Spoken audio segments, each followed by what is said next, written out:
The magic നോവലിലേക്ക് ഏവർക്കും സ്വാഗതം. സുധാകർ മംഗളോദയത്തിൻ്റെ അമ്മ വീട് പാർട്ട് 25. ഈ നോവൽ നിങ്ങൾക്ക് ഇഷ്ടമാകുന്നുണ്ടെങ്കിൽ സബ്സ്ക്രൈബ് ചെയ്യാതാണ് നിങ്ങളിത് കാണുന്നതെങ്കിൽ പ്ലീസ് ഒന്ന് സബ്സ്ക്രൈബ് ചെയ്ത് ലൈക്ക് ചെയ്ത് ഷെയർ ചെയ്ത് ഹൈപ്പും കൂടി ചെയ്യണേ. കമല ഇങ്ങോട്ട് വന്നോ എന്ന ചോദ്യത്തിന് നിങ്ങൾ മറുപടിയേ പറഞ്ഞില്ല. എൻ്റെ ചോദ്യം കേൾക്കാൻ നിങ്ങൾക്ക് കാതില്ല എന്ന് വിശ്വസിക്കണോ ഞാൻ? അതോ അവളെ നിങ്ങൾ ഒളിപ്പിച്ചു വെച്ചിരിക്കുകയാണെന്നോ? ഭാര്യ മരിച്ചുപോയ ഒരു ചെറുപ്പക്കാരി പെണ്ണിനെ ആവശ്യമുണ്ടെന്ന് എനിക്കറിയാം. അയൽപ്പക്കത്തെ പെണ്ണുങ്ങളെടുത്ത് ശൃംഗരിക്കാൻ വരാറുള്ളതും എനിക്കറിയാം. അസബദ്ധം പറയരുത്. ഓർക്കാപ്പുറത്താണ് ടീച്ചറുടെ ശബ്ദം ഉയർന്നത്. പറഞ്ഞാൽ നിങ്ങൾ എന്ത് ചെയ്യും തെണ്ടിത്തള്ളാൻ? സ്വന്തം മക്കൾ അടിച്ചിറക്കി വിട്ടപ്പോൾ വന്ന് കുടിയേരിക്കുക ഇവിടെ. എനിക്കറിയാം നിങ്ങൾ മറുപടി പറയാത്തത് അവളെ ഇവിടെ ഒളിപ്പിച്ചു വച്ചിരിക്കുന്നത് കൊണ്ടാണെന്ന്. നിങ്ങളുടെ ആ പോറ്റിയല്ലാതെ ആരും ആ ഭ്രാന്തിയെ വീട്ടുമുറ്റത്ത് നഴിച്ചുകൊണ്ട് പോരില്ല. നിങ്ങൾ നിർബന്ധിച്ചിട്ടാവും ആ മണ്ടം പോറ്റി അത് ചെയ്തത്. കമലയുടെ ആളുകൾ തമിഴ് സംസാരിക്കണ കൂട്ടങ്ങളാ. തെക്കത്തേരു മൊത്തം അവറ്റോളാ. അവർ കൂട്ടമായി വന്ന് ഈ മഠത്തിന് തീയിടും തള്ളേ. വീട്ടുവാതിൽ മുട്ടി കരയണ ഒരു പെണ്ണിന് ആശ്രയം കൊടുക്കണത് അത്ര വലിയ മഹാപാപമാണോ രുക്മിണി? അത് ശരി. രുക്മിണി കൈ കൊട്ടി ചിരിച്ചു. അപ്പൊ കള്ളം കപ്പലിൽ തന്നെ. അവൾ ഇവിടെ ഉണ്ടെന്ന് നിങ്ങളെ കൊണ്ട് പറയിപ്പിക്കാൻ വേണ്ടിയാ ഞാൻ ഇത്രയും പറഞ്ഞത്. വലിയ സന്മാർഗയായി നടിച്ചു നടന്നിട്ട് കെട്ടിയോൻ ചത്തൊരു പപ്പടക്കാരി പെണ്ണിനെ മഠത്തിൽ കയറ്റി താമസിപ്പിച്ചിരിക്കണു. ഞാൻ ഇത് നാടൊട്ടക്ക് പറയാൻ പോവാ. അവളുടെ ആളുകൾ വന്ന് ഈ മഠത്തിന് തീ വെക്കണ്ടാക്കി നേരം കളയാതെ ഒരു സ്വർണ്ണക്കടയിൽ പോയി താലി വാങ്ങിക്കൊണ്ട് വന്ന് നിങ്ങളുടെ വളർത്തുമകനെ കൊണ്ട് ആ ഭ്രാന്തിയുടെ കഴുത്തിലൊന്ന് കെട്ടിക്ക്. പിന്നെ ആരും ഒരു കംപ്ലൈൻറ്റും പറയില്ല. ഇതെൻ്റെ കെട്ടിയോളാടാണെന്ന് വിളിച്ചു പറയാലോ. അറിയാതെ കൃഷ്ണ എന്ന് വിളിച്ചു പോയി ടീച്ചർ. കൃഷ്ണനെ വിളിച്ചിട്ടൊന്നൊരു കാര്യമില്ല തള്ളേ. അതൊരു വല്ലാത്ത വെടക്ക് നാടാ. എന്തിനും പോന്ന ആമ്പിള്ളാരായി ഇവിടെ ഉള്ളത്. ചെവിയിൽ നുള്ളിക്കോ. പെട്ടെന്ന് വടക്കേ വീട്ടിൽ നിന്ന് രുക്കു എന്ന് വിളി വന്നു. ടീച്ചർ നോക്കുമ്പോൾ അരമതിലിനപ്പുറത്ത് രുക്മിണിയുടെ ഭർത്താവ് ദാസപ്പൻ വന്ന് വിളിക്കുന്നുണ്ട്. നിനക്കെന്താടി അവിടെ ഉദ്യോഗം? അവള് ഇവിടെ ഉണ്ട് ദാസപ്പേട്ട. രുക്മിണി തിരിഞ്ഞെന്ന് അറിയിച്ചു. ഞാൻ പറഞ്ഞില്ലായിരുന്നോ? ചെമ്മീൻ ചാടിയ ചട്ടിയോളം. അല്ലാതെ എവിടെ പോവാനാ താലയ്ക്ക് സ്ഥിരതയില്ലാത്തത്? നീയൊക്കെ പെണ്ണാണോടി? ദാസപ്പ ഭാര്യയ്ക്ക് എതിരായിരുന്നു. ഒരു മഹിളാ സംഘം സെക്രട്ടറി പാതിരാത്രിക്ക് ഒരു പെണ്ണ് വന്ന് വീട്ടുവാതൊക്കെ മുട്ടി വിളിച്ചപ്പോൾ എഴുന്നേറ്റ് നോക്കാൻ പുറപ്പെട്ട എന്നോട് മര്യാദയ്ക്ക് ഇവിടെ കിടക്കണമെന്ന് ശാസിച്ച മഹതിയല്ലോടി നീ. എന്നിട്ട് വല്ലോനും അതിന് ആശ്രയം കൊടുത്തപ്പോൾ അവിടെ ചെന്ന് മെക്കിട്ട് കയറുക. നിന്റെ പോയി മുഖം പിച്ച് ചീന്തു ഞാൻ. അത് ശരി. രുക്മിണി കൈ രണ്ട് എളിയ കുത്തി. അപ്പോൾ അവളെ വിളിച്ച് നമ്മുടെ മുറിയിൽ കിടത്താത്തൻ്റെ കെറുവാണിതില്ലേ? ആ പൂതിയെ അങ്ങ് മനസ്സിൽ വെച്ചാൽ മതി കേട്ടോ. അതിനിത്തിരി പുളിക്കും. എല്ലാ കേവന്മാരുടെ ഉള്ളിലിരിപ്പ് എനിക്കറിയാം. അപ്പോൾ ഒരുപാട് കേവന്മാരോട് നീ ഇടപെട്ടിട്ടുണ്ട്. ഈ ഒരു കേമനോടെങ്കിലും ഇടപെട്ടിട്ടുണ്ടല്ലോ ഞാൻ. അത് ധാരാളം. തുടർന്ന് അവൾ ടീച്ചറുടെ നേർക്ക് തിരിഞ്ഞ് ശബ്ദം താഴ്ത്തി അറിയിച്ചു. അവളുടെ കഴുത്തിലൊരു താലി കെട്ടിച്ചോളാം ഞാൻ പറഞ്ഞല്ലോ. പക്ഷേ അതോട് കൃഷ്ണൻ അമ്പലത്തിലെ മകന്റെ ശാന്തി പോവും. ഇനി കമല പപ്പടം പരത്തി വിറ്റ് 3 എണ്ണത്തിന് ചെലവിന് തരേണ്ടി വരും. അതും ഒരു കണക്കിന് സുഖമാ. മേലനം കണ്ടാലോ. നാണമില്ലാത്തവരുടെ ദേഹത്ത് എവിടൊക്കെ വേണമെങ്കിലും ആലിന് കിളുക്കാമല്ലോ. പരിഹാസത്തിൽ മുഖം വെട്ടിച്ച് രുക്മിണി സ്വന്തം വീട്ടിന് നേർക്ക് നടന്നു. ടീച്ചർ അകത്ത് ചെല്ലുമ്പോൾ തളത്തിൽ കമലെന്ന കാൽ നീട്ടിയിരിക്കുന്നുണ്ട്. അവളുടെ മടിയിൽ സരസ്വതി. ഈ മോൾ എൻ്റെ മുത്തിൻ്റെ കൂട്ടുകാരി അമ്മേ, കമല ടീച്ചറിനോട് പറഞ്ഞു. ഇവളെ കണ്ടപ്പോൾ എനിക്ക് എൻ്റെ മുത്തിനെ കണ്ട പോലെയായി. കമല മാമിയോട് ഇനി പോണ്ടെന്ന് പറയപ്പാമ്മേ, ചച്ചു ആവശ്യപ്പെട്ടു. ചച്ചു പറഞ്ഞാൽ മതി, ടീച്ചർ അറിയിച്ചു. ഞാൻ പറഞ്ഞിട്ട് മാമി സമ്മതിക്കണില്ല അപ്പാമ്മേ. പോണോന്നാ പറയണത്. കമല മാമി കൂടി ഉണ്ടായ നമ്മൾ ഈ വീട്ടിൽ 4 പേരാവും. എനിക്ക് വീട് നിറയെ ആളുണ്ടാവണതാ ഇഷ്ടം. ചച്ചുവിൻ്റെ ഇഷ്ടം തന്നെ അപ്പാമ്മയ്ക്കും. പക്ഷേ അപ്പം കൂടി സമ്മതിക്കണം. അപ്പൻ ഇഷ്ടമില്ലാത്തതൊന്നും ചച്ചു ചെയ്യാൻ പാടില്ല എന്നേ അപ്പാമ്മ പറയൂ. ഞാനും അത് തന്നെ പറയും. സരസ്വതിയെ ചേർത്ത് പിടിച്ച് തഴുകിക്കൊണ്ട് കമല അറിയിച്ചു. പോറ്റി അങ്ങെന്ന് പറഞ്ഞ കമല ഇവിടെ നിൽക്കാം. ഈ മഠത്തിലെ ഒരു വേലക്കാരിയായിട്ട്. ശമ്പളം ഒന്നും തരണ്ട. പപ്പടം ഉണ്ടാക്കി വിറ്റ് ഞാൻ എൻ്റെ കാര്യങ്ങൾ നോക്കിക്കോളാം. ഈ ചച്ചുമോളെ ലാളിക്കാനുള്ള അനുവാദം കിട്ടിയാൽ മതി എനിക്ക്. മോനോട് ഞാൻ ചോദിക്കാം കമല. പക്ഷേ ഈ ദേശക്കാര് എനിക്ക് പേടിയില്ല ആരെയും. കമല പല്ല് ചിരിച്ചു. ചാവാനല്ലാതെ മനുഷ്യരെ ജീവിക്കാൻ സമ്മതിക്കാത്തവർ. പക്ഷേ പോറ്റി അങ്ങുന്നതിനും അമ്മാവക്കും പേടിയാണെങ്കിൽ ഞാൻ പൊയ്ക്കോളാം. മോൻ വരട്ടെ കമല, ടീച്ചർ നിശ്വസിച്ചു. ചച്ചുവിനെ അന്ന് കുളിപ്പിച്ചതും അണിയിച്ചൊരുക്കിയതും പ്രാതൽ കഴിപ്പിച്ചതും നിർബന്ധിച്ച് സ്കൂളിലേക്ക് അയച്ചതും കമലയായിരുന്നു. ഉച്ചപൂജ കഴിഞ്ഞ് നാരായണൻ വരും വരെ അവിടേക്ക് ആരും തിരിഞ്ഞു നോക്കിയില്ല. അയാൾ വന്ന് ഊണ് കഴിച്ച് കൈ കഴുകുമ്പോഴാണ് ഗേറ്റ് കടന്ന് 4 പേർ മുറ്റത്തെത്തിയത്.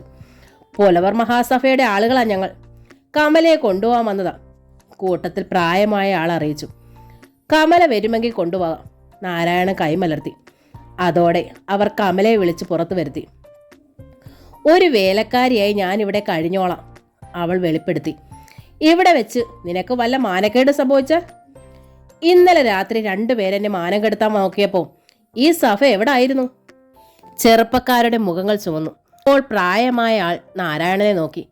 ഇവൾക്കൊരു താലി നൽകാൻ പറ്റുമോ പോറ്റിക്ക്? മറുപടി പറഞ്ഞത് കമല തന്നെയാണ്. ഇനി ഒരാൾ താലിയുമായി വന്നാൽ ഞാൻ ഈ കഴുത്തിലൊരു കുരുക്കിട്ട് മുറുക്കും. നിങ്ങൾ 4 പേർ അതിന് ഉത്തരവും പറയേണ്ടി വരും. എടി, ഒരു ചെറുപ്പക്കാരൻ അവളുടെ മുടിയിൽ കുത്തിപ്പിടിച്ചുയർത്തി. വിടടാ, സ്വയം അറിയാതെ നാരായണൻ അയാളുടെ മുഖമടച്ചൊന്ന് പൊട്ടിച്ചു. മുഖമടച്ച് അയാൾക്കൊന്നു കൊടുത്തിട്ടാണ് നാരായണൻ ആവശ്യപ്പെട്ടത്.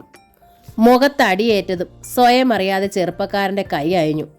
കമലയുടെ മുടിക്കുത്തിൽ നിന്ന് അയാൾ പിടിവിട്ടു. നാരായണന്റെ കണ്ണുകളിലെ തിളയ്ക്കുന്ന രോഷവും നിശ്ചയദാർഢ്യവും കണ്ട് ചെറുപ്പക്കാരൻ്റെ മുഖം താഴുകയും ചെയ്തു. പുലവരും കൂടെയുള്ള മറ്റുള്ളവരും നന്നേ വിരണ്ടുപോയിരുന്നു. കൃഷ്ണൻ കോവിലിലെ പൂജാരിയായ ഒരു സാധു ബ്രാഹ്മണൻ ഇത്രയ്ക്ക് പോന്നവനാണെന്ന് അവർ കരുതിയില്ല. നീ ചെയ്തത് താൻ തപ്പ്, പുലവർ ചെറുപ്പക്കാരനോട് പറഞ്ഞു. മന്നിപ്പകയാളടാ, മന്നിക്കണം.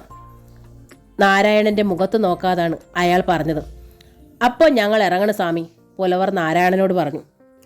ഇവൾ ഇവിടുത്തെ ജോലിക്കാരിയായി നിന്നോട്ടെ, ശമ്പളം കണക്ക് തീർത്ത് കൊടുത്താൽ മതി. കിണറ്റിലും കുളത്തിലും പുഴയിലുമൊന്നും ഇവളുടെ ശവം പൊന്തിക്കൂടാതു. അത് മട്ടും ജാഗ്രത. 4 പേരും ഒരാൾക്ക് പിറകെ ഒരാളായി പുറത്തേക്ക് ഇറങ്ങിപ്പോയി. അവർ ഗേറ്റ് കടന്നതും ടീച്ചർ നാരായണനോട് പറഞ്ഞു. മോൻ അയാളെ തല്ലേണ്ടിയിരുന്നില്ല. തല്ലിയില്ലെങ്കിൽ അവർ ഇറങ്ങിപ്പോകുമോ? ഈ മഠത്തിന് അവർ തീയിടുമായിരുന്നു, നാരായണൻ പറഞ്ഞു. ശരിയാ അമ്മ, പോറ്റി അങ്ങെന്ന് പറഞ്ഞത്, കമല അയാളെ പിന്തുണച്ചു. പുലവർ മാത്രം നല്ലയാളാ, ബാക്കി 3 റൗഡികളാ. എന്നെ രക്ഷിക്കാനല്ല അവർ പുലവരെയും കൂട്ടി വന്നത്, കാശ് വാങ്ങാനാ. ചോദിക്കണ തുക കൊടുക്കാതെ അവർ പോവില്ല. ആ അടിയിൽ പക്ഷേ അവർ ഒതുങ്ങി. അടിയോടടക്കില്ല അണ്ണൻ തമ്പിയെന്ന് എങ്ക മാമ പറയുമായിരുന്നു. നീ എപ്പോ ഇവിടുത്തെ ജോലിക്കാരിയായി നിൽക്കാൻ തീരുമാനിച്ചോ? നാരായണൻ അവളോട് തിരക്കി. ശമ്പളം വേണ്ട പോറ്റി അങ്ങന്നേ, കുട്ടീനെ ലാളിക്കാൻ സമ്മതിച്ചാൽ മാത്രം മതി. ലാളിച്ച് വഷളാക്കരുത്, സമ്മതിച്ചോ? സമ്മതിച്ചു. കമലയുടെ ചുണ്ടിലൊരു പുഞ്ചിരി തെളിഞ്ഞു. നന്നായി വളർത്തിക്കോളാം പോറ്റി അങ്ങന്നേ ഞാൻ മുത്തിനെ. മുത്തല്ല, ചച്ചു, നാരായണൻ തിരുത്തി. എൻ്റെ മുത്തിനെ പോലെ തന്നെയാ എനിക്ക് ചച്ചു. ഒരു കാര്യം കൂടി, നാരായണനും പുഞ്ചിരിച്ചു. പോറ്റിന്ന് വിളിക്കണതിൽ കുഴപ്പമില്ല. അമ്മയും ചച്ചുവും ഒഴിച്ച് എല്ലാവരും എന്നെ വിളിക്കണത് അങ്ങനെയാ. പക്ഷേ അങ്ങുന്നേ എന്നുകൂടി ചേർത്ത് വിളിക്കണ്ട കേട്ടോ. ശരി പോറ്റി, അനുസരണയോടെ കമല തലയാട്ടി. 4 മണിക്ക് ചച്ചു മടങ്ങിയെത്തും മുമ്പേ അവൾ മഠത്തിൽ എല്ലാവർക്കും കാപ്പിയും പലഹാരവും തയ്യാറാക്കി. ചച്ചു സ്കൂളിൽ നിന്നെത്തി കാപ്പി കഴിച്ച ശേഷമാണ് നാരായണൻ കുളിച്ച് ക്ഷേത്രത്തിലേക്ക് പോയത്. എല്ലാറ്റിനും അവൾ ടീച്ചറുടെ അടുത്തെത്തും അഭിപ്രായവും തേടി. സന്ധ്യയ്ക്ക് നിലവിളക്ക് തേച്ച് തുടച്ച് 5 തിരിയിട്ട് ഉമ്മർത്ത് കത്തിച്ചു വെച്ചു. ചച്ചുവിനോടും ടീച്ചറോടൊപ്പം നാമം ജപിക്കാനും ഇരുന്നു. ചച്ചു കമലയോട് മുട്ടി ഒരുമിയാണ് ഇരുന്നത്. അലിപ്പായുതേ കണ്ണാ, അവൾ ആലപിച്ചപ്പോൾ കുട്ടിയുടെ കണ്ണുകൾ നിറഞ്ഞു. കമല അരുമയായി ചച്ചുവിനെ ചേർത്ത് പിടിച്ചു. മോൾ പാട്ട് പഠിച്ചിരുന്നോ? നമസ്കരിച്ച് നിലവിളക്കിന് മുന്നിൽ നിന്ന് എഴുന്നേറ്റപ്പോൾ ടീച്ചർ തിരക്കി. ഇല്ലമ്മ, ഞാൻ കേട്ടു പഠിച്ചതാണ്. എങ്കിൽ കമലയ്ക്ക് സമയമുള്ളപ്പോൾ ഞാൻ കുറച്ച് പഠിപ്പിച്ചു തരാം. ഞാനൊരു സംഗീതാധ്യാപികയായിരുന്നു. രാത്രി സമയം കിട്ടുമ്പോൾ ചച്ചുവിനും പറഞ്ഞു കൊടുക്കാറുണ്ട്. താല്പര്യമുണ്ടെങ്കിൽ ഒപ്പം ഇരിക്കാം. എനിക്ക് ഒത്തിരി താല്പര്യമുണ്ടമ്മ. പറഞ്ഞു തരാൻ എനിക്ക് ആരുമില്ലായിരുന്നു. ചെറുതിലെ അപ്പനും അമ്മയും പോയതാ. സാരമില്ല, ടീച്ചർ ആശ്വസിപ്പിച്ചു. ഭഗവാനോട് കേണപേക്ഷിച്ചാൽ നിനക്കെല്ലാവരും ഉണ്ടാവും. എനിക്ക് അമ്മയുടെയും ചച്ചുവിൻ്റെയും സ്നേഹം ഉണ്ടായിരുന്നാൽ മാത്രം മതി. ചച്ചുവിൻ്റെ സ്നേഹം നിനക്ക് എപ്പോഴും ഉണ്ടാവും. ഒരമ്മയുടെ സ്നേഹത്തിനും പരിലാളനയ്ക്കും കൊതിച്ചിരുന്നവളാ അവൾ. ഒരപ്പാമ്മയ്ക്ക് അമ്മയാകാൻ കഴിയില്ല. വളരുന്ന പ്രായത്തിൽ അമ്മയുടെ പ്രായമുള്ള ഒരു സ്ത്രീയുടെ കരുതൽ പെൺകുട്ടികൾക്ക് അത്യാവശ്യമാണ്. അത് കേട്ട് കമല ചച്ചുവിനെ ഒന്നുകൂടി ദേഹത്തോട് ചേർത്ത് പിടിച്ചു. അന്ന് പതിവിലും രാത്രി വൈകിയാണ് നാരായണൻ എത്തിയത്. എന്ത് പറ്റി മോനെ? ടീച്ചർ തിരക്കി. ഇന്ന് വിശേഷാൽ പൂജയോ നിവേദ്യങ്ങളോ ഉണ്ടായിരുന്നോ? അതുകൊണ്ടല്ല, ഇന്നിവിടെ ചച്ചുവിനും അമ്മയ്ക്കും തുണയ്ക്ക് ആളുണ്ടല്ലോ എന്ന് കരുതി അല്പ സമാധാനമായാ പോന്നത്. പഴയ ചങ്ങാതിമാരെയൊക്കെ കണ്ട് അത്യാവശ്യം ലോഹ്യമൊക്കെ പറഞ്ഞു. കടകളിലൊക്കെ ഒന്ന് കയറി. രാത്രി അതൊന്നും പതിവുള്ളതല്ല. ടീച്ചർ തിരിഞ്ഞ് കണ്ണുകൊണ്ട് കമലയെ തിരഞ്ഞു. അവൾ അടുക്കളയിലാണെന്ന് തോന്നി. അവിടെ നിന്ന് ചച്ചുവിൻ്റെ ചിരിയും കേൾക്കാമായിരുന്നു. ചച്ചു എവിടെ അമ്മേ? നാരായണൻ തിരക്കി. അടുക്കളയിലാണെന്ന് തോന്നുന്നു. കമലയോടൊപ്പം അവൾക്കിപ്പോൾ ചിരിയും കളിയും മാത്രമാ. നാരായണൻ്റെ മുഖം മങ്ങി. അവൾ ഇങ്ങനെ ഒത്തിരി അടുത്താൽ ശരിയാവൂ അമ്മേ? എന്താ ശരിയാവാത്തെ? ഞാനില്ലാതാവുമ്പോൾ ചച്ചുവിനൊരു തുണ വേണ്ടേ? അതോ മോൻ രണ്ടാം വേളിക്ക് തയ്യാറാവുമോ? അതൊരിക്കലുമില്ല. നാരായണൻ്റെ മുഖത്ത് ഉറപ്പ് പ്രകടമായി. മംഗളയുടെ സ്ഥാനത്ത് ആരും വരില്ല. ഇങ്ങനെ ആ സങ്കടത്തിൽ ജീവിക്കുന്നതാ എനിക്ക് സുഖം. എങ്കിൽ കമലയോട് ചച്ചു അടുക്കട്ടെ. അവൾക്കൊരമ്മയുടെ സ്നേഹം കിട്ടുമല്ലോ. പക്ഷേ എത്ര നാൾ? എന്തേലും സാഹചര്യത്തിൽ കമലയ്ക്ക് ഇവിടുന്ന് പോകേണ്ടി വന്നാൽ? അവളായി പോകുമെന്ന് എനിക്ക് തോന്നണില്ല മോനെ. നീയായി പറഞ്ഞു വിടാതിരുന്നാ മതി. ഇവിടെ ഇപ്പം മോനും ചച്ചുവിനും കമലയ്ക്കുമെല്ലാം ഈ കൂട്ടുകെട്ട് ഗുണമേ ചെയ്യൂ. എപ്പോഴെങ്കിലും ഇവിടുന്ന് പോവേണ്ടി വന്നാൽ ചച്ചു തനിച്ചാണെന്നുള്ള അമ്മയുടെ സങ്കടവും തീരുമല്ലോ. മക്കൾ വന്ന് വിളിച്ചാൽ അപ്പം അമ്മ പോവുമില്ലേ? നാളെ എന്താണ് സംഭവിക്കാന്ന് അമ്മയ്ക്ക് അറിയില്ല മോനെ. ആ തൊണ്ടയിടറി കണ്ണുകൾ തുളുമ്പി. സാരമില്ല അമ്മേ. ചുമലിനെ തോർത്തുകൊണ്ട് നാരായണൻ ടീച്ചറുടെ കണ്ണുകൾ ഒപ്പി. നാളെക്കുറിച്ച് നമുക്കിനി ഓർക്കണ്ട. എന്തും വരട്ടെ. രാത്രി അയാൾ തനിച്ചാണ് അത്താഴം കഴിച്ചത്. കമലയും ചച്ചുവും ടീച്ചറും ഒരുമിച്ചു. അവസാനം ഉറങ്ങാൻ കിടന്നത് നാരായണനാണ്. അകത്ത് ചച്ചുവിൻ്റെ ശബ്ദം അയാൾ കേട്ടു. അപ്പാമ്മേ, ഞാൻ കമല മാമിയോടൊപ്പം കിടന്നോട്ടെ ഇന്നൊരു ദിവസത്തേക്ക്? പിറകെ ടീച്ചറുടെ ചിരിയും ഉയർന്നു. ഒരു ദിവസത്തേക്കാക്കണ്ട. അപ്പാമ്മയുടെ ചച്ചുവിന് എപ്പോൾ വേണേലും കമല മാമിയോടൊപ്പം ഉറങ്ങാം. ഇത്തിരി കഴിഞ്ഞപ്പോൾ ആ മുറിയിൽ വിളക്കണഞ്ഞു. തുടർന്ന് കമലയുടെ പാട്ട് കേൾക്കായി. ചച്ചുവിൻ്റെ പ്രകാരമാണ് കമല പാടുന്നതെന്ന് മനസ്സിലായി. ചച്ചു ഉറങ്ങിയതോടെയാവാം ആ പാട്ട് നിലച്ചത്. അത് കഴിഞ്ഞാണ് നാരായണൻ്റെ കൺപോളകൾക്ക് കനം വച്ചത്. പെട്ടെന്ന് അയാൾ ഞെട്ടലോടെ ഉണരുകയും ചെയ്തു. മഠത്തിൻ്റെ ഓട്ടിൻപുറത്ത് കരിങ്കൽ ചേള് പോലെ എന്തോ വന്ന് വീണതായി നാരായണന് തോന്നി. അയാൾ പിടഞ്ഞെഴുന്നേറ്റു. അപ്പോഴേക്കും ഒന്ന് രണ്ട് കല്ലുകൾ കൂടി ഓട്ടിൻപുറത്തേക്ക് വീണു.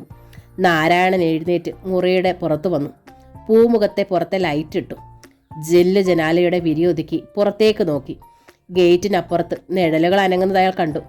ഒപ്പം തുടരെ കരിങ്കൽ ചീളുകൾ ഓട്ടിൻ പുറത്തും ജനാല ചില്ലുകളിലും വന്നു പതിച്ചു. അതോടെ നാരായണന് പിന്നിൽ ടീച്ചർ എത്തി. എന്താ മോനെ? നാട്ടുകാരുടെ പ്രതികാരമാണ്. ചിലപ്പോൾ കമലയുടെ ആളുകളും ആവാം. എന്താ നമ്മൾ ചെയ്യുക? അകത്തേക്കങ്ങാൻ കയറി വരുമോ അവർ? ടീച്ചർ കരയാൻ തുടങ്ങി. അമ്മ കരയണ്ട. വലിയ പ്രയോജനമൊന്നും ഇല്ലേലും ഇത്തരം സന്ദർഭങ്ങളിൽ ചെയ്യാൻ ഒന്നേ ഉള്ളൂ. പോലീസിൽ വിവരം അറിയിക്കുക. അല്ലാതെ കല്ലറിയുന്നവരുടെ നേർക്ക് ഇറങ്ങി ചെല്ലണത് ഭ്രാന്തല്ലേ? മൊബൈൽ എടുത്ത് നാരായണൻ പോലീസിൽ വിവരം അറിയിച്ചു. മട എവിടെയാണെന്ന് വ്യക്തമാക്കി. പക്ഷേ കല്ലേറും ആർപ്പുവിളിയും തുടർന്നുകൊണ്ടിരുന്നു. ഇത്തിരി കഴിഞ്ഞപ്പോൾ കമലയെ അകവാതുക്കലെത്തി. എന്താ അമ്മേ ശബ്ദം കേൾക്കണത്? ഒന്നുമില്ല, ടീച്ചർ അറിയിച്ചു. പോയി കിടന്നോളൂ. കുട്ടിയെ തനിച്ചാക്കണ്ട. നേരം പുലർന്നിട്ട് അമ്മ എല്ലാം പറയാം. ഒരു നിമിഷം അമ്പരന്ന് നിന്നിട്ട് കമല അകത്തേക്ക് പിൻവാങ്ങി. അപ്പോഴേക്കും പുറത്തൊരു ജീപ്പിൻ്റെ ശബ്ദം കേൾക്കായി. നാരായണൻ ചില്ല് ജനാല തുറന്നു നോക്കി. ജീപ്പിൻ്റെ വെളിച്ചം ഗേറ്റിൽ കാണാമായിരുന്നു. കല്ലേറ് നിലച്ചെന്ന് മാത്രമല്ല, ആളുകൾ ഓടി മറയുകയും ചെയ്തു. അതോടെ നാരായണൻ വാതിൽ തുറന്ന് പുറത്തിറങ്ങി. ഗേറ്റ് പൂട്ടിയിരുന്നതിനാൽ അയാൾ അവിടേക്ക് നടന്നു ചെന്നു. ഗേറ്റ് തുറക്കൂ, ഒരു കോൺസ്റ്റബിൾ അറിയിച്ചു. നാരായണൻ ഗേറ്റ് തുറന്നു. 2 കോൺസ്റ്റബിൾമാരും ഒരു ഡ്രൈവറും മാത്രമേ ഉണ്ടായിരുന്നു ആ സംഘത്തിൽ. എന്താ ഇങ്ങനെ സംഭവിക്കാൻ കാര്യം? ഗേറ്റ് തുറക്കാൻ ആവശ്യപ്പെട്ട ചെറുപ്പക്കാരനായ കോൺസ്റ്റബിൾ തന്നെയാണ് ചോദിച്ചത്. നാരായണനെല്ലാം സത്യസന്ധമായി വിശദീകരിച്ചു. ആ സ്ത്രീയെ ഞങ്ങൾക്കൊന്ന് കാണാൻ പറ്റുമോ? കാണുന്നതിന് കുഴപ്പമൊന്നുമില്ല. പക്ഷേ രാത്രിയിൽ ചോദ്യം ചെയ്യാനോ സ്റ്റേഷനിൽ വിളിച്ചുകൊണ്ട് പോകാനോ ശ്രമിക്കരുത്. അപേക്ഷയാണ്. നാളെ ഞാൻ അവരെയും കൊണ്ട് സ്റ്റേഷനിൽ വരാം. ശരി, അവരെ വിളിക്കൂ. നാരായണനോടൊപ്പം കോൺസ്റ്റബിൾമാർ മുറ്റത്തേക്ക് വന്നു. അയാൾ കമലയെ വിളിച്ചു വരുത്തി. ഓരോ ചോദ്യത്തിനും ഒട്ടും പതർച്ച കൂടാതെയാണ് അവൾ മറുപടി നൽകിയത്. നാളെ സ്റ്റേഷനിൽ വന്ന് SIയുടെ മുന്നിൽ ഒരു പരാതി സമർപ്പിക്കണം. തീർച്ചയായും, നാരായണ സമ്മതിച്ചു. വെളുപ്പിനെ അമ്പലത്തിൽ പോയി പകരക്കാരനെ ഏർപ്പാടാക്കിയിട്ട് അയാൾ മഠത്തിലേക്ക് തിരിച്ചെത്തി. ഞാൻ കാരണം പോറ്റിക്ക് കഷ്ടമായി. കമല കരഞ്ഞു. ആര് കാരണമായാലും കഷ്ടപ്പാട് വന്നാൽ നമ്മൾ സഹിക്കണ്ടേ? നാരായണൻ ചോദിച്ചു. നല്ലത് മാത്രമേ നമുക്ക് വേണ്ടൂന്നു ശടിക്കാൻ പറ്റുമോ? ഒരു ഓട്ടോറിക്ഷയിലാണ് നാരായണൻ കമലയും കൊണ്ട് പോയത്. ഗേറ്റിന് വെളിയിൽ അയൽപ്പക്കത്തെ സ്ത്രീകൾ മൂക്കിൽ വിരൽ ചേർത്ത് നോക്കി നിൽക്കുന്നിരുന്നു. തൊട്ട അയൽപ്പക്കത്തുള്ള രുക്മിണി ഒന്ന് കാർക്കിച്ച് തുപ്പാനും മടിച്ചില്ല. അവർ നമ്മളെ ഉപദ്രവിക്കുമോ പോറ്റി? ഓട്ടോയിലിരിക്കെ കമല ഭയപ്പെട്ടു. ഇന്നലത്തെ രീതി വെച്ച് ഭയപ്പെടേണ്ട കാര്യമില്ല. പത്രങ്ങളിൽ വായിക്കാറുള്ള തരം പോലീസ് സ്റ്റേഷൻ അല്ല അതെന്ന് തോന്നുന്നു. ഇനിയിപ്പോൾ വരുന്നതിനെ നേരിടുകയേ തരമുള്ളൂ. ഭയപ്പെട്ടിട്ട് കാര്യമില്ല. അന്യായത്തിന് മുതിർന്നാൽ മരിച്ചാലും സാരമില്ല എന്ന് കരുതി എതിരിടുക. ധീരൻ ഒരു മരണമേ ഉള്ളൂ എന്ന് കേട്ടിട്ടില്ലേ? കമല അതിന് മറുപടി പറഞ്ഞില്ല. സ്റ്റേഷനിൽ ചെറുപ്പക്കാരനായ SI ഉണ്ടായിരുന്നു. കോൺസ്റ്റബിൾമാരെക്കാളും സൗഹൃദത്തിലാണ് അയാൾ നാരായണനോടും കമലയോടും ഇടപെട്ടത്.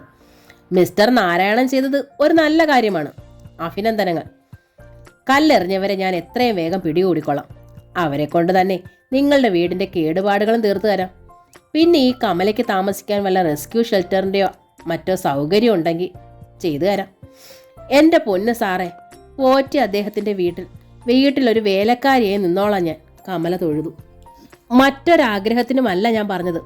എനിക്ക് നഷ്ടപ്പെട്ട എൻ്റെ മുത്തിൻ്റെ പ്രായത്തിൽ അവിടെ ഒരു കുട്ടിയുണ്ട്, ചച്ചു. അമ്മയില്ലാത്ത കുട്ടിയാ. അതിനെ നോക്കി ഞാൻ അവിടെ കഴിഞ്ഞോളാം. മിസ്റ്റർ നാരായണൻ്റെ അഭിപ്രായം? SI നാരായണനെ നോക്കി. വിരോധമില്ല സാർ. കമല അവിടെ ഉള്ളത് എൻ്റെ കുട്ടിക്ക് ഒരു സഹായമാണ്. കമലെ ഇനി പറഞ്ഞയച്ചാൽ അവൾ കരയും. നിങ്ങൾക്ക് ഈ സ്ത്രീയെ കല്യാണം കഴിച്ച് അവർക്കൊരു ജീവിതം കൊടുത്തൂടെ? ഇൻസ്പെക്ടർ തിരക്കി. 2 മൈനസ് ചേരുമ്പോൾ ഒരു പ്ലസ് ഉണ്ടാകുമല്ലോ. എനിക്കത് സമ്മതമല്ല സാറേ, കമലയാണ് പറഞ്ഞത്. ചച്ചു മോളെ ഞാൻ മകളായി കണ്ടോളാം. പക്ഷേ എനിക്കിനി ഒരു കല്യാണം വേണ്ട. എന്നെ ഒരിക്കലും സ്നേഹിച്ചിട്ടില്ലെങ്കിലും എൻ്റെ ശ്രീനിയണ്ണനെ എനിക്ക് മറക്കാൻ പറ്റില്ല. ആ താലി ഞാൻ പൊട്ടിച്ച് കളഞ്ഞിട്ടുമില്ല.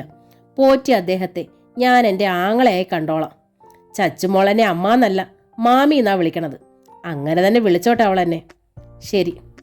SI പുഞ്ചിരിയിൽ തലയാട്ടി. ഇനി എന്തെങ്കിലും കംപ്ലൈൻ്റ് ഉണ്ടായ ഫോണിൽ അറിയിച്ചാൽ മതി. വൈകുന്നേരം നിറഞ്ഞ സന്തോഷത്തോടെയാണ് നാരായണൻ ക്ഷേത്രത്തിലേക്ക് പോയത്. പക്ഷേ അവിടെ അയാൾക്ക് പകരം സ്ഥിരമായ ഒരാളെ നിയമിച്ചു കഴിഞ്ഞിരുന്നു. ശരിക്കും തകർന്നാണ് നാരായണൻ സന്ധ്യയോടെ മഠത്തിലെത്തിയത്. എന്താ മോനെ മടങ്ങിപ്പോന്നത്? ടീച്ചർ പരിഭ്രമിച്ചു. സുഖമില്ലേ എൻ്റെ കുട്ടിക്ക്? സുഖമില്ലാഞ്ഞിട്ടല്ല, ഒതുക്കിൽ തന്നെ അയാൾ ഇരുന്നു. എൻ്റെ ശാന്തി പോയി. ശാന്തി പോവേ? ടീച്ചർ കണ്ണു മിഴിച്ചു. മോൻ അവിടെ സ്ഥിരമായിരുന്നുവല്ലോ. സ്ഥിരമായിരുന്നു, പക്ഷേ ക്ഷേത്രാചാരത്തിന് വിരുദ്ധമായി പെരുമാറിയാൽ ശാന്തി നഷ്ടമാവും. ക്ഷേത്രാചാരത്തിന് വിരുദ്ധമായി മോൻ എന്താ ചെയ്തത്? ഒന്നും ചെയ്തില്ല. മംഗള പോയ ശേഷം തീർത്തും സന്യാസ ജീവിതമായിരുന്നു എൻ്റേത്. എനിക്കിഷ്ടമായിരുന്നു അത്. പക്ഷേ എന്താ മോനെ? ഒന്ന് തുറന്നു പറയൂ. അമ്മയെ സങ്കടപ്പെടുത്താതെ. ഇവിടെ നടന്നതെല്ലാം അവിടെ അറിഞ്ഞു അമ്മേ. ശരിയായ രീതിയിലല്ലെന്ന് മാത്രം. ബ്രാഹ്മണനും ക്ഷേത്രശാന്തിയുമായ ഞാൻ അബ്രാഹ്മണയും വിധവയും ദുർനടപ്പുകാരിയുമായൊരു ചെട്ടിയാർ സ്ത്രീയെ മഠത്തിൽ വിളിച്ചു കയറ്റി താമസിപ്പിച്ചു അത്രേ. അയൽക്കാരും ദേശക്കാരും എതിർപ്പ് പ്രകടിപ്പിച്ചപ്പോൾ പോലീസ് വന്ന് ഞങ്ങളെ പാതിരാത്രിക്ക് അറസ്റ്റ് ചെയ്തുകൊണ്ട് പോയത്രേ. എന്നിട്ട് SIയുടെ മുന്നിൽ വെച്ച് ഞങ്ങൾ നിയമപരമായി വിവാഹം കഴിച്ചു പോലും. ഇതൊന്നും സത്യമല്ലെന്ന് നമുക്ക് തെളിയിക്കാനാവില്ലേ മോനെ? തെളിവ് ആർക്ക് വേണം? അതൊന്നും കൂടാതെ അവർ തീരുമാനമെടുത്തു കഴിഞ്ഞു, ശിക്ഷിച്ചും കഴിഞ്ഞു. മോന് ചോദ്യം ചെയ്തൂടെ? ചോദ്യം ചെയ്തു. അപ്പോൾ മാനേജർ പറഞ്ഞത് അവരിവിടെ വന്ന് പരിശോധിക്കുമ്പോൾ ഈ മഠത്തിനകത്ത് ആ സ്ത്രീ ഉണ്ടാവാൻ പാടില്ലെന്നാണ്. ടീച്ചർ സ്തബ്ധയായി താടിയിൽ കൈ ചേർത്തു. അപ്പോൾ കമല ഇറങ്ങി വന്നു. ഞാൻ പൊയ്ക്കോളാം പോറ്റി. ദാ ഈ നിമിഷം ഞാൻ സന്തോഷമായി പൊയ്ക്കോളാം. ഇല്ല. നാരായണൻ എഴുന്നേറ്റ് കമലയുടെ നേർക്ക് തിരിഞ്ഞു. അല്ല, ഇവിടുന്ന് എങ്ങടും പോവില്ല. പോയാലും എനിക്ക് നഷ്ടമായ ഈ ശാന്തി ഞാൻ സ്വീകരിക്കില്ല. മനുഷ്യത്വത്തിനെതിരെ ശബ്ദിക്കുന്ന ഒരിടവും എനിക്ക് വേണ്ട. എന്നാലും കമല കരഞ്ഞു. ഈ മഠം പട്ടിണിയാവില്ലേ പോറ്റി? ഇല്ല. നാരായണന്റെ ശബ്ദമുയർന്നു. ചുമടെടുക്കാൻ പോവും ഞാൻ. ബ്രാഹ്മണനായതുകൊണ്ട് സർക്കാർ ജോലി എളുപ്പമല്ലെങ്കിലും പഠിപ്പുള്ളതുകൊണ്ട് ഏതെങ്കിലും ഒരു പണി കിട്ടാതിരിക്കില്ല. പക്ഷേ കമൽ ഇവിടെ ഉണ്ടാവണം. അയാൾ പറഞ്ഞ് അവസാനിക്കും മുൻപേ ഗേറ്റിൽ ഒരു സർക്കാർ വാഹനം വന്നു നിന്നിരുന്നു. ആരോ ഗേറ്റിന് വെളിയിൽ വന്നിട്ടുണ്ട് മോനെ, ടീച്ചർ നാരായണനോട് പറഞ്ഞു. അയാൾ അതോടെ തിരിഞ്ഞ് ഗേറ്റിലേക്ക് നോക്കി. ആ മുഖത്ത് വീണ്ടും വിമ്മിട്ടം പ്രകടമായി. സർക്കാർ വാഹനമാണ്. ഇനി എന്ത് ശിക്ഷയാണോ പഠിക്കൽ വന്ന് കാത്തു നിൽക്കണത്? എന്തായാലും മോൻ അങ്ങോട്ട് ചെല്ല്. ഗേറ്റ് തുറന്ന് എന്താ കാര്യമൊന്നും തിരക്ക്. നമ്മൾ തെറ്റൊന്നും ചെയ്തിട്ടില്ലല്ലോ, ടീച്ചർ പറഞ്ഞു. പിന്നെ കമലയുടെ നേർക്ക് തിരിഞ്ഞു. മോൾ അകത്തേക്ക് പൊയ്ക്കോളൂ. അത്യാവശ്യം ഉണ്ടെങ്കിൽ വിളിക്കാം. ആരെന്ത് ചോദിച്ചാലും നടന്നതൊക്കെ സത്യസന്ധമായി പറയുക. അതിലധികം നമുക്കൊന്നും ചെയ്യാനില്ല. കമല അനുസരണയോടെ അകത്തേക്ക് പോയി. നാരായണൻ അപ്പോഴേക്കും ഗേറ്റിലെത്തിയിരുന്നു. അയാൾ ഗേറ്റ് തുറന്നതും പുറത്ത് കിടന്നിരുന്ന സർക്കാർ വാഹനത്തിൻ്റെ പിൻവാതിൽ തുറന്നു. സുമുഖിയായൊരു മുതിർന്ന യുവതി പുറത്തു വന്നു. വനിതാ കമ്മീഷനിൽ നിന്ന് ആരെങ്കിലും ആവുമോ എന്നാണ് നാരായണൻ സംശയിച്ചത്. കമലയുടെ കാര്യത്തെക്കുറിച്ച് കൃഷ്ണൻ അമ്പലത്തിൽ ഇടയ്ക്കിടെ തൊഴാൻ വരാറുള്ള ടീച്ചറുടെ അടുത്ത് പറഞ്ഞിരുന്നത് അയാൾ ഓർത്തു. നാരായണനല്ലേ? കാറിൻ്റെ ഡോറിൽ പിടിച്ചു നിന്നിരുന്ന യുവതി തിരക്കി. അതെ, നാരായണൻ തൊഴുതു. വനിതാ കമ്മീഷനിൽ നിന്നാണോ? അല്ല. യുവതിയുടെ ചുണ്ടിൽ ഒരു കുസൃതി ചിരി തെളിഞ്ഞു. ഞാൻ തിരുവനന്തപുരത്ത് നിന്നാ. താങ്കൾക്ക് എന്നെ അറിയാമോന്ന് നിശ്ചയില്ല. എന്നാലും പേര് പറയാം. ശ്രുതി നമ്പൂതിരി, ഒരു ഡോക്ടറാണ്. വിസ്മയം കൊണ്ട് നാരായണന്റെ മുഖം വിടർന്നു. പ്രശാന്തിന്റെ ഭാര്യ എന്ന നിലയ്ക്കും സുമംഗല ടീച്ചറുടെ നല്ല മരുമകൾ എന്ന നിലയ്ക്കും ഡോക്ടർ ശ്രുതിയെ അയാൾക്ക് നന്നായി അറിയാമായിരുന്നു. ഡോക്ടർ വരൂ, അമ്മ അകത്തുണ്ട്. അകത്തേക്ക് കാറിന് പ്രവേശിക്കാൻ പാകത്തിൽ ഗേറ്റിന്റെ ഇരുപാളികളും നാരായണൻ തുറന്നു വെച്ചു. ശ്രുതി തിരികെ കാറിൽ കയറി ഡോറടച്ചു. കാർ മെല്ലെ അകത്തേക്ക് ഒഴുകി കയറി മുറ്റത്തിന് താഴെയായി നിന്നു. നാരായണ അപ്പോഴേക്കും ഓടി ടീച്ചറുടെ അരികിലെത്തിയിരുന്നു. അമ്മേ, അമ്മയുടെ മരുമകൾ വന്നിട്ടുണ്ട്. കൂടെ മകനുമുണ്ടോയെന്ന് എനിക്കൊരു സംശയം. ഡിസ്ചാർജ് ചെയ്താലുടൻ ഹോസ്പിറ്റലിൽ നിന്ന് നേരെ അമ്മയെ കാണാൻ വരുമെന്ന് ഞാൻ പറഞ്ഞിരുന്നില്ലേ? ഇല്ല. ടീച്ചറുടെ മുഖം ഭയം കൊണ്ട് വിറച്ചു. എൻ്റെ ഉണ്ണിയെ ഞാനിനി കാണില്ല എന്ന് ഭഗവാന് വാക്ക് കൊടുത്തതാ. അമ്മയെ സങ്കടത്തിലാക്കരുതെന്ന് മോൻ എൻ്റെ ഉണ്ണിയോടൊന്ന് പറയണേ. അവർ തിരിഞ്ഞകത്തേക്ക് കൂടി. എന്ത് വേണമെന്നറിയാതെയായി നാരായണന്. അപ്പോൾ വീണ്ടും കാറിൽ നിന്ന് ശ്രുതി വെളിയിൽ വന്നു. നിവൃത്തിയില്ലാതെ നാരായണൻ അവളുടെ നേർക്ക് നടന്നു വന്നു. അമ്മ എവിടെ? ശ്രുതി തിരക്കി. അമ്മ പറയാൻ ആൾക്ക് വിഷമമായി. അമ്മ അകത്തേക്ക് പോയി. പ്രശാന്ത് എൻ്റെ ഒപ്പം ഉണ്ടാന്ന് കരുതിയാവും. ശ്രുതി പുഞ്ചിരിക്കാൻ ശ്രമിച്ചു. ഇല്ല എന്ന് അമ്മയോട് പറഞ്ഞേക്കൂ. അമ്മയുടെ ഉണ്ണിയെ ഇനിയും ഹോസ്പിറ്റലിൽ നിന്ന് ഡിസ്ചാർജ് ചെയ്തിട്ടില്ല. സത്യം? നാരായണന് വിശ്വസിക്കാനായില്ല. സത്യം. ശ്രുതി തലയാട്ടി. എൻ്റെ അമ്മയെ ഞാൻ ചതിക്കുമോ? അമ്മയുടെ മനസ്സ് എനിക്ക് നന്നായി അറിയാം. അപ്പോൾ ഉണ്ണിയെ തനിച്ചാക്കിയിട്ടാ ഡോക്ടർ? തനിച്ചല്ല, മക്കൾ രണ്ടുപേരും അരികിലുണ്ട്. അവർ അരികിലില്ലെങ്കിൽ പോലും പ്രശാന്ത് ഓൾമോസ്റ്റ് റിക്കവർ ആയിരിക്കണം. ഇനി പേടിക്കാനൊന്നുമില്ല. ഞങ്ങൾ രാത്രി തന്നെ മടങ്ങി പോവുകയും ചെയ്യും. ഞങ്ങളെന്ന് വെച്ചാ അമ്മയ്ക്ക് വേണ്ടപ്പെട്ട 2 പേർ കൂടിയുണ്ട് എൻ്റെ ഒപ്പം. പേടിക്കണ്ട, അമ്മയ്ക്ക് കാണാൻ പാടില്ലാത്തവരൊന്നുമല്ല. നാരായണൻ ധൈര്യമായി അമ്മയെ വിളിച്ചോളൂ. നാരായണൻ വീണ്ടും അമ്മയുടെ അരികിലെത്തി. കിടക്കറയിൽ ഭാഗവത നിവർത്തി വെച്ച് അതിന് മുൻപിലിരിക്കുകയായിരുന്നു ടീച്ചർ. കാലച്ച കേട്ട് അവർ മുഖമുയർത്തി നോക്കി. ഉണ്ണി എന്തു പറഞ്ഞു മോനെ? എൻ്റെ കുട്ടി ഈ അമ്മയെ ശപിക്കുകയാണോ? ഞാൻ ഇതിനായി എന്ത് പാപം ചെയ്തു ഈശ്വരാ? ഉണ്ണി വന്നിട്ടില്ല അമ്മേ. ഹോസ്പിറ്റലിൽ നിന്ന് ഉണ്ണി ഡിസ്ചാർജ് ആയിട്ടില്ല. ഡോക്ടർ ശ്രുതിയോടൊപ്പമുള്ളത് അമ്മയ്ക്ക് പ്രിയപ്പെട്ട 2 പേരാണത്രേ. അവർ കാറിനകത്താണ്. ആരാണെന്ന് ഞാൻ കണ്ടില്ല. ഉണ്ണി എത്തിയിട്ടില്ലെന്ന് ഉറപ്പാണോ? ഡോക്ടർ ശ്രുതി കളവ് പറയോ അമ്മേ? ഇല്ല. ടീച്ചറുടെ മുഖത്ത് ദൃഢത വന്നു. ശ്രുതി എൻ്റെ അടുത്ത് കളവ് പറയില്ല. ഭാഗവത അടച്ചു വെച്ചിട്ട് അവർ എഴുന്നേറ്റു. നാരായണനോടൊപ്പം മെല്ലെ ഉമ്മർത്തെത്തി. മുറ്റത്ത് ശ്രുതിയുടെ പിന്നിലായി അവളുടെ അതേതര സാരി കൊടുത്ത കുറച്ചുകൂടി പ്രായം കുറഞ്ഞൊരു യുവതി കൂടി ഉണ്ടായിരുന്നു. വരൂ മക്കളെ. ടീച്ചർ 2 പേരുടെ നേർക്ക് കൈകൾ നീട്ടി. പ്രായം കുറഞ്ഞവളാണ് ആദ്യം ഓടി അരികിലെത്തിയത്. എന്നെ മനസ്സിലായോ എൻ്റെ ടീച്ചർക്ക്? ആ ചോദ്യം കേൾക്കും വരെ അവർക്ക് അവളെ മനസ്സിലായതേയില്ല. എൻ്റെ സാരു, ടീച്ചറുടെ പൊന്നു മോളെ. മനസ്സിലായതും ടീച്ചർ അവളെ കെട്ടിപ്പിടിച്ചു. എന്നെ കാണാൻ നീ വരുമെന്ന് ശ്രുതിക്കുട്ടി പറഞ്ഞിരുന്നു. ഇത്ര വേഗം എത്തുമെന്ന് വിചാരിച്ചില്ല. അതുപോലെ ശ്രുതിയോടൊപ്പം വരുമെന്നും. പിന്നെ മുറ്റത്ത് കിടന്ന കാറിലേക്ക് അവർ എത്തി നോക്കി. എൻ്റെ സാരുവിൻ്റെ കല്യാണം കഴിഞ്ഞുവെന്ന് ശ്രുതി പറഞ്ഞിരുന്നു. കൂടെ വന്നിട്ടുണ്ടോ ആൾ? ഉണ്ട്. നാണത്തിൽ സാരമതി മുഖം താഴ്ത്തി. കാറിലുണ്ട്, ഞാൻ വിളിക്കാം. ടീച്ചറെ കാണാനായി മാത്രം വന്നതാ. അവൾ തിരിഞ്ഞ് കാറിന് നേർക്ക് നടന്നു. അതോടെ ടീച്ചർ ശ്രുതിയുടെ കൈ കവർന്നു. എൻ്റെ മോളെ, നീ എന്നെ തേടി വന്നല്ലോ. സാരമതിക്ക് തുണ വന്നതാ അമ്മയെ ഞാൻ. മാത്രമല്ല, ഹോസ്പിറ്റലിലെ ജോലി കഴിഞ്ഞാൽ ഞാൻ പിന്നെ ഫ്രീ അല്ലേ. പ്രശാന്തിൻ്റെ വിലക്ക് ഇപ്പോഴും തുടരുക. കുട്ടികൾ വന്ന് പറയുമ്പോഴാണ് എനിക്ക് അവിടുത്തെ കാര്യങ്ങൾ അറിയാൻ പറ്റുള്ളൂ. വിലക്ക് അവഗണിച്ച് കുട്ടിക്ക് അങ്ങോട്ട് ചെന്നൂടെ? ഭാര്യയ്ക്ക് കടമകൾ മാത്രമല്ല, അവകാശങ്ങളും അധികാരങ്ങളും ഉണ്ട്. എന്നാലും സുഖമില്ലാതിരിക്കുമ്പോൾ സ്വൈര്യം കിടത്തുന്നത് തെറ്റല്ലേ അമ്മേ? അനിഷ്ടം അധികം ആവില്ലേ? മാത്രമല്ല പ്രശാന്ത് സന്തോഷമായിരിക്കണമെന്ന് മാത്രമേ ഉള്ളൂ എനിക്കിപ്പോൾ. എൻ്റെ സങ്കടങ്ങൾ എനിക്ക് ഒന്നുമല്ല. ശ്രുതി തിരിഞ്ഞു നിന്ന് കണ്ണുകളൊപ്പി. ടീച്ചർ എന്തോ പറയാനാഞ്ഞെങ്കിലും അതിനു മുൻപേ അജയിനെയും കൂട്ടി സാരമതി അവർക്ക് അരികിലെത്തി. ഇതാണ് ടീച്ചറെ എൻ്റെ ആൾ. ഭർത്താവിനെ അവൾ പരിചയപ്പെടുത്തി. പേര് അജയമേനോൻ, കളക്ടറാ. എനിക്ക് കിട്ടേണ്ടതല്ല, മുജ്ജന്മ ഭാഗ്യമെന്നൊക്കെ ടീച്ചർ പറയുമായിരുന്നില്ലേ? അങ്ങനെ എന്തോ വർക്ക് ചെയ്തതാ. ടീച്ചർ ശീലിപ്പിച്ചതാകും ഇവളുടെ ഈ എളിമ അല്ലേ? അജയ് ചോദിച്ചു. അല്ല മോനെ, ടീച്ചർ തിരുത്തി. ഞാൻ കാണുമ്പോഴേ ഇവൾ നല്ല എളിമയും വിനയവും ഒക്കെ ഉള്ള കുട്ടിയായിരുന്നു. ഇവളുടെ അച്ഛനമ്മമാരും ഇങ്ങനെ തന്നെയായിരുന്നു.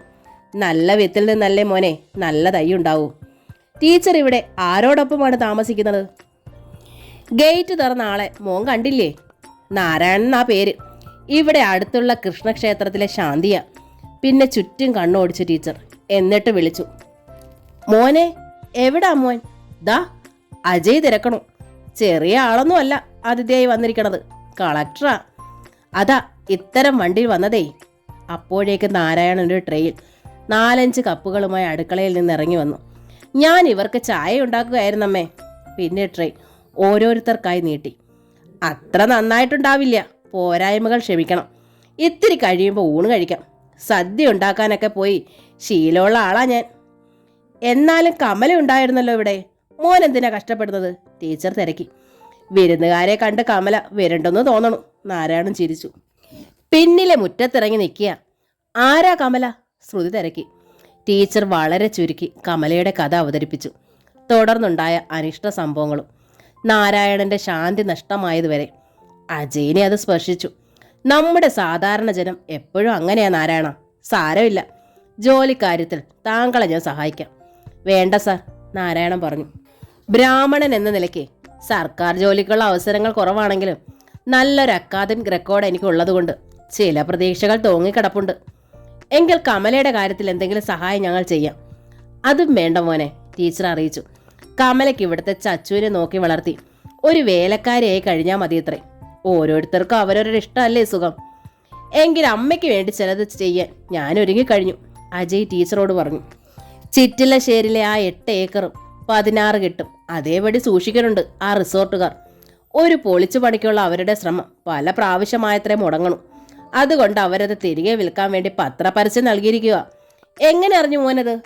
ആ സ്ഥലത്തിൻ്റെയും 16 കെട്ടിൻ്റെയും ഇപ്പോഴത്തെ അവസ്ഥ ഒന്ന് തിരക്കി അറിയണമെന്ന് ശ്രുതി ചേച്ചി എന്നെ വിളിച്ചു പറഞ്ഞിരുന്നു. അതനുസരിച്ച് അന്വേഷിച്ചപ്പോഴാണ് ഈ വിവരങ്ങളൊക്കെ അറിഞ്ഞത്. ടീച്ചറുടെ മുഖം ഒന്ന് വികസിച്ചു. കണ്ണുകളിൽ പ്രതീക്ഷയുടെ ഒരു തിളക്കവും തെളിഞ്ഞു. എന്നാൽ പെട്ടെന്ന് തന്നെ അത് പൊലിയുകയും ചെയ്തു. അത് തിരിച്ചു വാങ്ങണമെങ്കിൽ നമുക്ക് അവർ തന്ന അത്രയും തുകയെങ്കിലും തിരിച്ചു കൊടുക്കണ്ടേ കുട്ടാ? കൊടുക്കണം. ശ്രുതിയേച്ചിയുടെ കയ്യിൽ പണമുണ്ടത്രേ. ഇല്ല, ടീച്ചർ വിഷമത്തിൽ ശ്രുതിയെ നോക്കി. അതിനുള്ള പണമൊന്നും ശ്രുതിയുടെ കയ്യിലില്ല. ഉണ്ടമ്മേ, ശ്രുതി അറിയിച്ചു. ഉണ്ണി പണിത് ആ വീട് വിൽക്കാൻ തീരുമാനിച്ചിട്ടുണ്ടാവും നിങ്ങൾ. അതിലെന്താ അമ്മേ തെറ്റ്? അമ്മയുടെ ഹൃദയം കീറി മുറിച്ചിട്ടല്ലേ ആ വീട് അവിടെ പണിതത്. പ്രശാന്തിന്റെ ഇപ്പോഴത്തെ തൻ്റെ എനിക്കിഷ്ടമാണ്. എന്നാൽ അന്ന് പ്രശാന്തിന് അതുണ്ടായില്ല. പിന്തിരിഞ്ഞ് നോക്കുമ്പോൾ പ്രശാന്തിനോട് എനിക്ക് ദേഷ്യം തോന്നണ ഏക സന്ദർഭം അതാ.